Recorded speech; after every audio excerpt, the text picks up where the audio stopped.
They say blood is thicker than water. I believed that once. Until the morning I checked my bank account and realized my own brother had stolen 3 years of my life. Welcome to the Last Lesson channel. If you're new here, subscribe for more real stories about betrayal, karma, and the strength we find when life tests us. Let's begin. I need you to understand something before I tell you this story. I loved my brother. Not past tense because I had to. Not the obligatory kind of love that comes with sharing parents and a last name. I mean, I really loved him. The kind of love that made me pack extra lunch in high school so he wouldn't go hungry.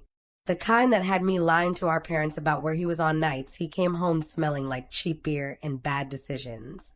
Marcus was my little brother, 3 years younger, but somehow always smaller than that gap suggested. Not physically. He was tall, broad-shouldered, had our father's strong jawline. But there was something perpetually unfinished about him, like a sketch someone forgot to color in. When we were kids, I was his protector. I was 8 when I first punched a boy for calling Marcus stupid because he couldn't read as fast as the other kids. Got sent to the principal's office with bloody knuckles and 0 regrets. Mom was furious. Dad was secretly proud. And Marcus? Marcus looked at me like I'd hung the moon just for him. That look. God, I can still see it. Wide brown eyes full of worship and wonder. Like I was the strongest person in the world. Maybe that's where it started. Maybe that's where I learned that protecting him felt better than protecting myself. We grew up in a small 2-bedroom apartment that always smelled like Mom's cooking and Dad's cigarettes, back before he quit. Money was tight, but love was abundant. That's what Mom always said. We're rich in the ways that matter. I believed her then. I'm not sure what I believe now. I was the responsible one, the straight-A student, the daughter who worked a part-time job at 16 to buy her own homecoming dress so Mom wouldn't have to choose between that and the electric bill. I didn't mind. Responsibility felt like purpose. It felt like love. Marcus was different. He floated through high school like a ghost, barely passing, barely present. He had friends, but they were the kind that disappeared when things got hard. The kind that only showed up when they wanted something. I saw that. I did. But I told myself he'd figure it out. He just needed time. He just needed someone to believe in him. After high school, I went to community college. Worked 2 jobs. Morning shifts at a coffee shop where my fingers smelled like espresso grounds no matter how many times I washed them. Evening shifts doing data entry for a medical billing company. Staring at spreadsheets until my eyes burned. It was exhausting, soul-crushing sometimes, but I had a dream. I wanted my own place, my own apartment where I could paint the walls whatever color I wanted, where I could wake up without hearing arguments through paper-thin walls, where I could finally breathe without someone needing me to be smaller so they could feel bigger. More than that, I wanted to start my own business, a small online boutique selling handmade jewelry. I'd been designing pieces since I was 15, little wire-wrap crystals, and delicate chains that I sold to classmates for gas money. People said I had talent. I wanted to see if they were right. So I saved. Every single penny that didn't go to rent, tuition, or helping Mom with groceries went into a savings account. 3 years of sacrifice. 3 years of saying no to concerts, to vacations, to new clothes that weren't from thrift stores. 3 years of choosing my future over my present. I watched that account grow like I was tending a garden. $6,000, then 8, then 10. By the time I turned 21, I had almost $14,000 saved. It felt like freedom sitting in a bank account, waiting for me to be brave enough to grab it. Marcus knew about it. Of course he did. We told each other everything. At least I thought we did. He was struggling. That's what he kept saying. Couldn't hold down a job. Tried retail. Quit after 2 weeks because his manager was disrespectful. Tried warehouse work. Got fired for showing up late too many times. Tried delivery driving, but his car broke down and he didn't have money to fix it. I helped where I could. Gave him gas money. Bought him groceries. Let him borrow my car when he had interviews. I wanted him to succeed. I wanted him to find himself.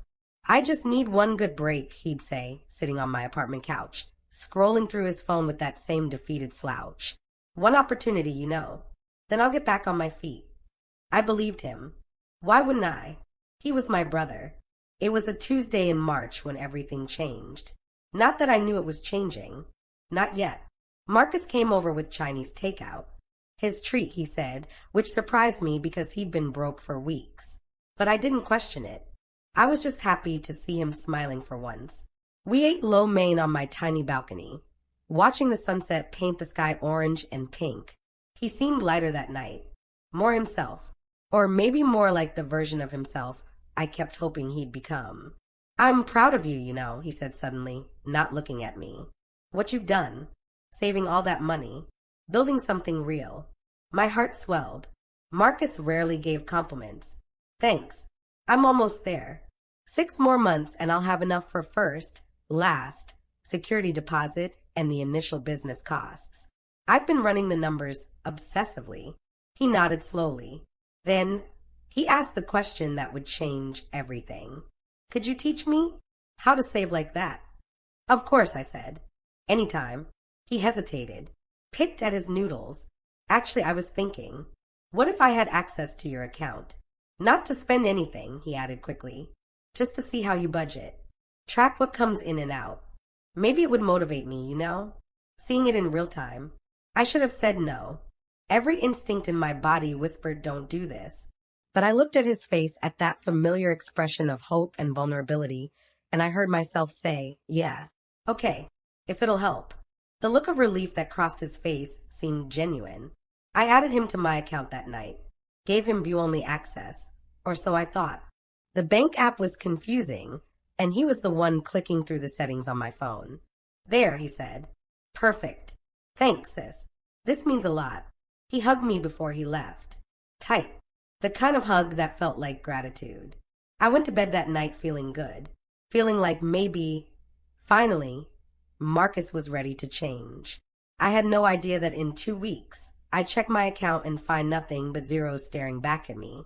But that comes later. For now, standing on my balcony watching my brother drive away, I still believed in second chances. I still believed that blood meant something. I still believed in him.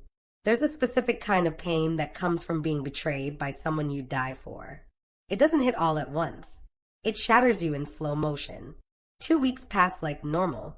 I worked my shifts, studied for finals, replied to Marcus's occasional texts about job applications and motivational quotes he'd screenshot from Instagram.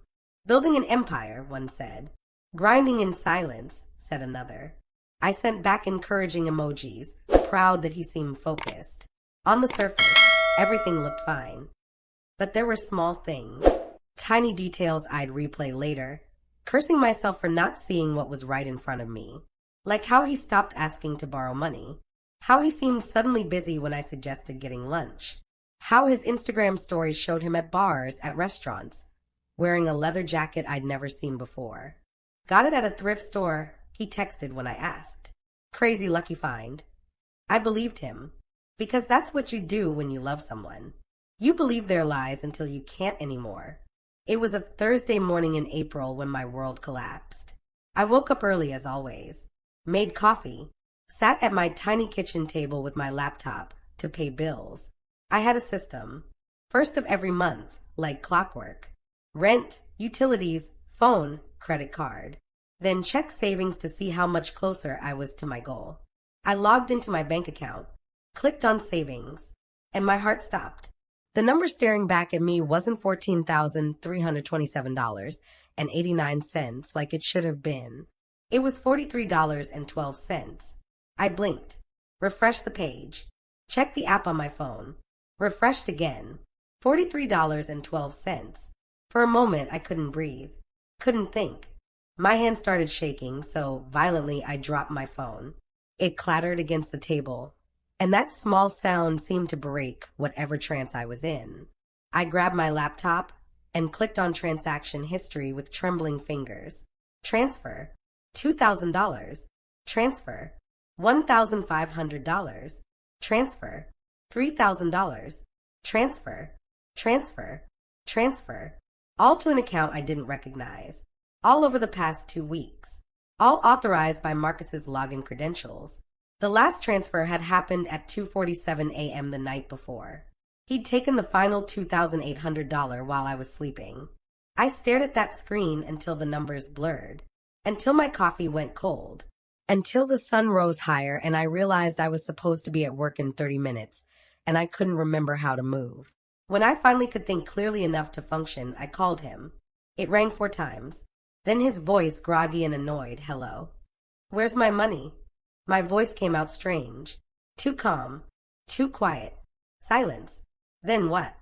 "My savings account, Marcus. Where is it?" More silence. I could hear him moving, probably sitting up in bed. When he spoke again, his tone had shifted. Defensive. "I can explain." Then explain. "Look, I was going to tell you." Explain. Now. He sighed. Like I was being unreasonable. Like I was the problem. There was this investment opportunity. Crypto. My friend Jake said it was a sure thing, and I just needed to get in fast before. "You stole $14,000 for crypto." "I didn't steal it. I borrowed it. And it wasn't 14, don't be dramatic. I left you enough too." $43, Marcus. You left me $43. Well, I had expenses. And anyway, when this investment pays off, I'll pay you back double. Triple even. You'll thank me. The casual entitlement in his voice did something to me. Something cracked open inside my chest, something hot and sharp and devastating. "Pay me back with what?" I asked quietly. "You don't have a job. You don't have anything." That was 3 years of my life, Marcus. 3 years of working myself to exhaustion so I could finally... "So you could what?" His voice turned sharp. "Cruel. Move into some overpriced apartment and pretend you're better than us? Start some little jewelry business that'll probably fail anyway." I felt like I'd been slapped. "You always did this," he continued, and now there was venom in every word. "Acted like you were so responsible. So perfect. Looking down on me because I couldn't be the golden child like you. You know what? I deserve that money more than you. I needed it. You were just going to hoard it like I earned it." I finished, my voice breaking. "Like I worked for it? Like it was mine?" "It's just money," he shouted. "You'll make more. But this opportunity, this could have changed my whole life, and you're acting like I committed some crime." "You did commit a crime. It's called theft." He laughed. Actually, I laughed. "You gonna call the cops on your own brother? Over money? That's cold, sis. That's really cold." And that's when I knew. When I truly understood. This wasn't my little brother who'd looked at me with worship in his eyes. This wasn't the kid I'd protected. This was a stranger wearing his face, and he felt absolutely no remorse. "Don't contact me again," I said. "Oh, come on." I hung up. Then I blocked his number. Blocked him on every social media platform. Deleted our text thread without reading it because I couldn't stomach seeing his lies staring back at me. Then I sat on my kitchen floor and cried until I couldn't cry anymore. The next few days were a blur of humiliation and grief. I had to call my landlord and explain I couldn't renew my lease. Had to move back into my parents' cramped apartment at 21. A failure carrying boxes of broken dreams. My business plans evaporated. The suppliers I'd been negotiating with, the website designer I'd hired, the small business loan I was planning to apply for, all of it gone. Marcus told our parents his version first. That he'd borrowed some money for an investment, that I was overreacting, that families should support each other. Mom cried and begged me to forgive him. Dad went quiet, which was somehow worse. "He's your brother," Mom kept saying. "He made a mistake. We all make mistakes. But this wasn't a mistake. Mistakes are accidental. This was a choice. Multiple choices, actually.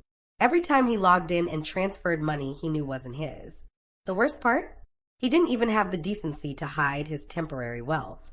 His Instagram became a highlight reel of excess. New clothes, expensive dinners, bottles at clubs I couldn't afford to enter. Pictures with friends who commented, "That's my boy," and "living your best life," while my entire world crumbled. He posted a photo of himself in designer sunglasses with the caption, "Sometimes you gotta bet on yourself." Moneybag Rocket. I stared at that post for a long time. At his smug smile. At the comments praising him for his success. And something inside me went cold. Not angry. Not vengeful. Just cold. Clear. Like ice water running through my veins where blood used to be. I closed the app. Went to my messages. Started typing a response I'd never send. Enjoy it while it lasts. Because people who choose greed over love always end up exactly where they belong. Alone. Instead, I deleted the draft. Because I realized something important. I didn't need to curse him. I didn't need to expose him. I didn't need to plot elaborate revenge. I just needed to step back and let him destroy himself. Greed is a fire that consumes everything it touches. And Marcus? Marcus had just poured gasoline all over his own life. All I had to do was wait and watch it burn. They say karma isn't real, that bad people get away with everything. But I learned something those people don't know. Karma doesn't rush. It's patient, methodical, perfect. I didn't watch it happen all at once. That's not how justice works in real life. There was no dramatic moment where everything fell apart for Marcus in a single day. No movie-style reckoning. Instead, it was slow, gradual, like watching a building collapse in extreme slow motion.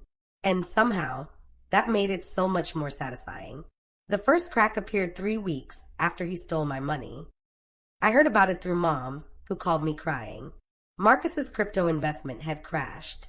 Not just dipped, completely tanked. The sure thing his friend Jake had promised turned out to be a pump and dump scheme, and Marcus had bought in at the peak. He'd lost almost everything overnight. He's devastated, Mom sobbed. He put all his money into it. He thought he was being smart. All his money. I wanted to laugh. I wanted to scream. Instead, I said, that wasn't his money, Mom. It was mine. She went quiet. Then, can't you help him? He's in real trouble. No, I said simply. I can't. And I meant it. I went back to work. Both jobs. Rebuilt my routine. I started saving again, this time in an account only I could access. Every dollar felt heavier now. Earned through exhaustion and paid for with broken trust. But I put one foot in front of the other. Marcus tried to contact me through mutual friends, through Mom, through fake Instagram accounts. Each message was the same. Apologies mixed with excuses, promises mixed with blame. I'm sorry, but you have to understand the pressure I was under. I messed up, but families forgive each other. I'll pay you back.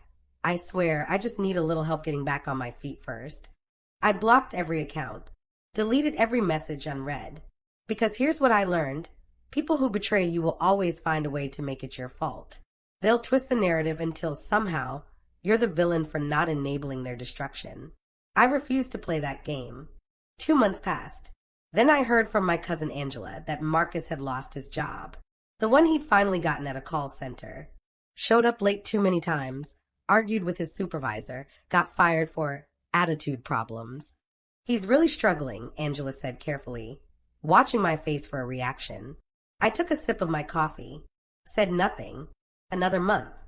He got evicted from the apartment he'd been renting with 2 roommates. Couldn't make his share of rent. The roommates told mutual friends he'd been impossible to live with, arrogant when he had money, bitter and resentful when it ran out. He moved in with his friend Jake. That lasted 2 weeks before Jake kicked him out. Apparently, Marcus had accused him of setting him up with the crypto scheme, had caused a scene, burned that bridge completely. The friends who'd commented living your best life on his Instagram posts, gone, disappeared like smoke. Because fake friends only stay when there's something in it for them. Marcus moved back into our parents' basement. The same basement he'd sworn he'd never return to. The same one he'd mocked me for escaping. And slowly, quietly, the family started to see what I'd seen all along.